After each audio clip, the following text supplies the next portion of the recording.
Over all تو ایک خوشائند بات ہے کہ آخر کار ایک تاریخ مقرر ہو گئی ہے الیکشنز کی، جو کہ ایک غیر آئینی طور پہ ڈیلیڈ الیکٹورل پروسیس تھا۔ ٹاپ لائن تو یہی ہے کہ ایک آخر کار ہم ایک ایسی پوزیشن میں ہیں کہ جہاں یہ ایک جو کشمکش تھی کہ الیکشنز ہوں گے نہیں ہوں گے کیسے نہیں ہوں گے،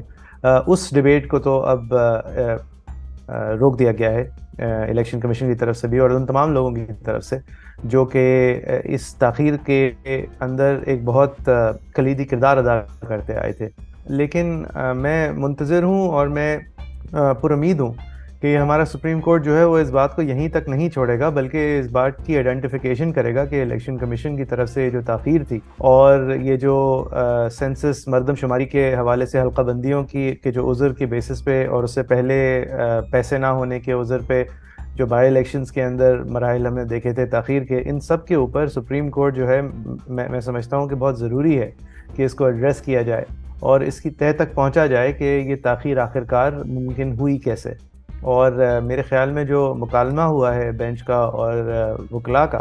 اس سے یہ ظاہر ہوتا ہے کہ یہ صدر کے کندھے پہ ذمہ داری رکھنے کی کوشش کی جا رہی ہے کہ جیسے ان کا کام تھا تاریخ کا اعلان کر دینا، اور اگر وہ کر دیتے تاریخ کا اعلان تو شاید الیکشنز ہو جاتے۔ میرے خیال میں یہ ایک بہت زیادہ ایک سادہ طریقہ ہے اس پورے معاملے کو دیکھنے کا، اور بہت ساری چیزوں کو نظر انداز کرتا ہے، بہت ساری قوتوں کو نظر انداز کرتا ہے جو کہ شاید صدر کی اس کوشش اور کوش کے اندر بہت بڑے ایک اسٹمبلنگ بلاک تھے اور سب کے سامنے تھے۔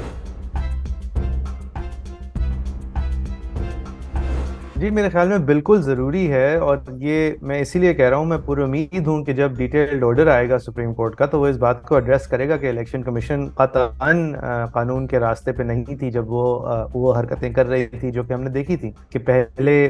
حالانکہ یہ صوبائی بائی الیکشنز اس وقت سپریم کورٹ کے سامنے نہیں ہے، لیکن اگر کامنٹری ہر چیز پہ کی جا سکتی ہے، میڈیا کے رویے پہ کی جا سکتی ہے، تو اس پہ بھی کی جا سکتی ہے کہ قانونی انٹرپریٹیشنز جو دی جا رہی تھیں وہ غیر آئینی تھیں۔ ان خیال سے سپریم کورٹ کی یہ پوزیشن لے لینا کہ اگر آپ آئین کی تشریح میں جائیں گے تو پھر بڑی بینچ بننی پڑے گی تو پھر تاخیر ہوگی، میرے خیال میں ایک بڑی بینچ کی طرف سے اگر پوزیشن آ جاتی کہ یہ تاخیر غیر آئینی تھی اور وہ اس کی وجہ سے مزید ہمیں ایک ہفتہ مزید انتظار کرنا پڑتا، تو حالانکہ ساری سیاسی جماعتیں اس وقت سہمت ہیں اور متفق ہیں کہ چلیں جی شکر ہے ڈیٹ آ گئی، لیکن میرے خیال میں قانون اور تاریخ کی درستگی کے لیے یہ بہت ضروری عمل تھا کہ 224 کی تشریح کی جائے تاکہ میرے اور آپ پہ نہ چھوڑی جائے کہ ہم فیصلہ کریں، اور جبکہ ایک سپریم کورٹ کا فیصلہ موجود ہے جو کہ کہتا ہے 224 کی تشریح کرتا ہے اور کانسٹیٹیوشنلی الیکشنز 90 دن میں کمانڈ کرتا ہے، میرے خیال میں اس کی درستگی اور اس پورے عمل کی تصحیح جو ہے وہ بہت ضروری ہے۔ میرے خیال میں اس پورے الیکٹورل ساگا میں اگر کسی ایک شخص نے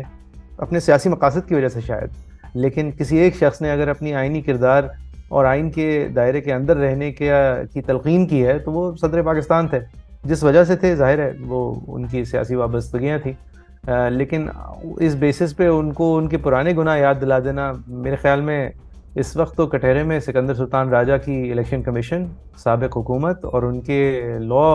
آفیسرز کو کھڑا ہونا چاہیے جنہوں نے اول تو الیکشن ایکٹ میں ترمیم کر کے یہ پاور پریزیڈنٹ سے لینے کی کوشش کی، اور پھر سب نے اس تشریح کے اوپر بھی کھڑے ہو گئے کہ نہیں اب پاور جو ہے وہ الیکشن کمیشن کے پاس ہے، حالانکہ آئین کے اندر ایک واضح اقدام ہے۔ اور پھر یہ جو ڈیلے مردم شماری اور رائے شماری اور CCI جس کے اندر تمام پارٹیز ملوث تھیں جو آج دودھ کی دھلی بنتی ہیں، ان سب کو پہلے کٹہرے میں کھڑا ہونا چاہیے، پھر صدر صاحب کی ضرور باری آئے۔ اب اگر ایک ایسا ماحول ہے کہ جہاں پہ الیکشن کمشنر کو پریزیڈنٹ صاحب بلا رہے ہیں کہ مشاورت کریں اور تاریخ دیں جلد از جلد، اور الیکشن کمیشنر ان کو تھتکار رہے ہیں اور کہہ رہے ہیں کہ جی اب آپ سے بات کرنا غیر ضروری ہے، اگر اس مرحلے کے بعد آپ کہیں نہیں صدر نے پھر بھی تاریخ دینی تھی تو ٹھیک ہے آپ صحیح کہہ رہے ہیں، لیکن جو دوسرے صاحب کا کردار ہے ان کے بارے میں بھی تو ذرا کچھ کریں۔ تو میں بہت پر امید ہوں کہ اس چیپٹر کو سپریم کورٹ محض اس طرح نہیں چھوڑے گی اور اس بات کو انڈرسکور کیا جائے گا کہ یہ کھلواڑ ہوا ہے ہمارے آئین کے ساتھ، اور جو کردار ہیں جنہوں نے یہ کھلواڑ کیا ہے ان کے خلاف کوئی کانسیکوینسز ہونے چاہیے۔ مزید نیوز اپ ڈیٹس اور ڈیجیٹل سٹوریز کے لیے سبسکرائب کریں ڈان نیوز پاکستان۔